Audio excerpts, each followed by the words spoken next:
अनिल देशमुख यांच्या संदर्भात काही महत्त्वाच्या गोष्टी समोर येतात। एकंदरीत पाहिलं तर जळगावच्या एसपीओ त्यांनी तत्कालीन एसपीओ दबाव टाकला होता गिरीश महाजन यांच्या संदर्भातला, काय नेमकी माहिती त्याविषयी समोर येते?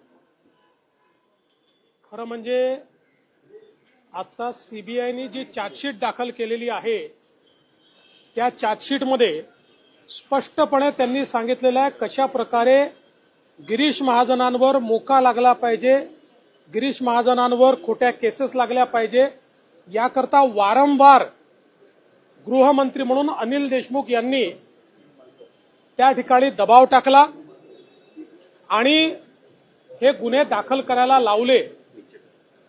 खरं म्हणजे या संदर्भातले ऑडिओ व्हिज्युअल पुरावे मी स्वतः दिले होते आणि त्याच्यावरच सीबीआयकडे केस झाली आणि त्या केसमध्ये सीबीआयने पुराव्यासहित कोर्टामध्ये चार्जशीट दाखल केलेली आहे। त्यामुळे महाविकास आघाडीच्या सरकारमध्ये कशा प्रकारे विरोधी पक्षाच्या आमदारांना मोका लावणे, खोट्या केसेस टाकणे, खोट्या केसेसमध्ये फसवणे याची मोडस ऑपरेंडी होती हे आपण सगळ्यांनी नीट बघितलेलं आहे। श्याम मानवाने तुमच्यावर देखील अशा पद्धतीचा आरोप केलेला आहे। बघा, पहिली गोष्ट तर इतके वर्ष श्याम मानव मला ओळखतात, त्यामुळे त्यांनी पहिल्यांदा अशा प्रकारचे आरोप करायच्या आधी मला विचारायला हवं होतं। पण दुर्दैवाने मला असं वाटतं की इकोसिस्टीममध्ये अलीकडच्या काळात सुपारीबाज लोक घुसलेले आहेत, सुपारी घेऊन बोलणारे लोक घुसलेले आहेत।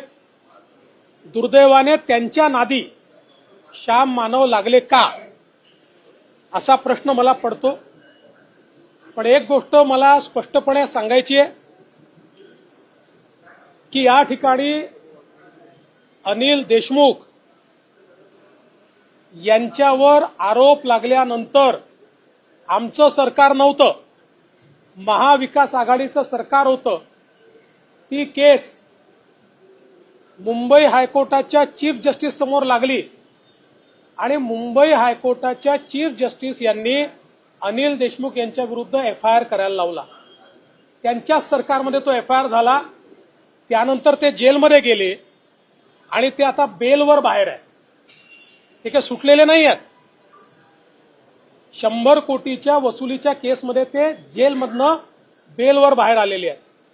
आणि मी एक गोष्ट अतिशय स्पष्टपणे सांगतो, मी आजपर्यंत बोललो नव्हतो, ते सातत्याने आरोप करतायत तरी मी शांत आहे, कारण मी अशा प्रकारचं राजकारण करत नाही, कोणावर डूक ठेवून राहत नाही। पण माझा एक सिद्धांत पक्का आहे, मी कोणाच्या नादी लागत नाही, कोणी नादी लागलं तर सोडत नाही। मी आज तुम्हाला स्पष्टपणे सांगतो आणि माझं त्यांनाही सांगणं आहे, कारण त्यांच्याच पक्षाच्या लोकांनी त्या काळातल्या त्यांचे काही ऑडिओ व्हिज्युअल हे मला आणून दिलेले आहेत। त्यामध्ये ते उद्धव ठाकरेंबद्दल काय बोलतायत, ते पवार साहेबांबद्दल काय बोलतायत, या संपूर्ण जे आरोप आज आमच्यावर लावतायत त्या संदर्भात ते काय बोलतायत, वाझेवर ते काय बोलतायत, या सगळ्या गोष्टी आहेत।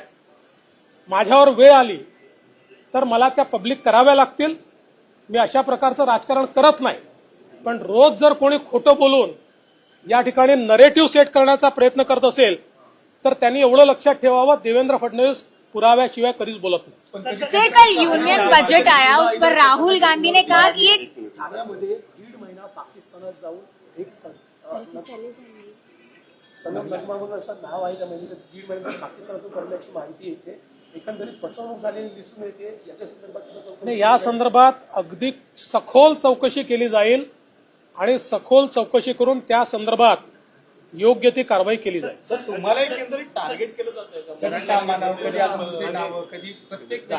मनोज जरांगे असं आहे, आता मनोज जरांगेंची जी केस आहे ही 2013ची केस आहे। यापूर्वी देखील त्या केसमध्ये त्यांचा नॉन बेलेबल वॉरंट निघाला, तो त्यांनी जाऊन कॅन्सल केला। कुठल्याही क्रिमिनल केसमध्ये जर तुम्ही तारखेवर हजर राहिला नाहीत तर त्या ठिकाणी नॉन बेलेबल वॉरंट निघतो तो नॉन बेलेबल वॉरंट तुम्ही तारखेवर हजर राहिला की तो रद्द होतो. तशाच प्रकारे मागच्या काळातही त्यांचा असा वॉरंट निघाला, तो त्यांनी जाऊन कॅन्सल केला. आता पुन्हा ते तारखेवर गेले नाहीत, त्यामुळे पुन्हा त्यांचा वॉरंट निघालाय. त्याच्याशी आमचा कोणाचाही संबंध नाहीये. ते जर तारखेवर गेले तर जज तो वॉरंट कॅन्सल करतील. आमच्याही बद्दल असे वॉरंट निघाले आहेत यापूर्वी. आमच्यावर अनेक आंदोलनाच्या केसेस आहेत. त्या केसेसमध्ये जेव्हा जेव्हा आम्ही गेलो नाही त्यावेळी आमच्यावर वॉरंट निघाले. आम्ही जाऊन त्या ठिकाणी सांगितलं आम्ही हजर झालो तर ते वॉरंट रद्द होतात. पण मी काही त्यांना दोष देणार नाही. मागच्याही वेळी उपोषणाच्या शेवटी ते माझ्या आईवर बोलले होते. मग नंतर त्यांनी माफी पण मागितली आणि सांगितलं की जरा उपोषणाने माझ्या डोक्यावर परिणाम झाला होता किंवा मला त्रास झाला होता, त्यामुळे मी रागारागात बोललो. आपण असं समजूया की आता उपोषणामुळे पुन्हा त्यांचा संताप झाला आणि ते या संदर्भात बोलले. एवढंच सांगतो ही एक नॉर्मल प्रक्रिया आहे. ज्या प्रक्रियेमध्ये क्रिमिनल केसमध्ये तुम्ही जर हजर झाले नाहीत तर तुमचा नॉन बेलेबल वॉरंट निघतो. तुम्ही हजर झालात की तो वॉरंट कॅन्सल होतो. सर कल यूनियन बजट आया.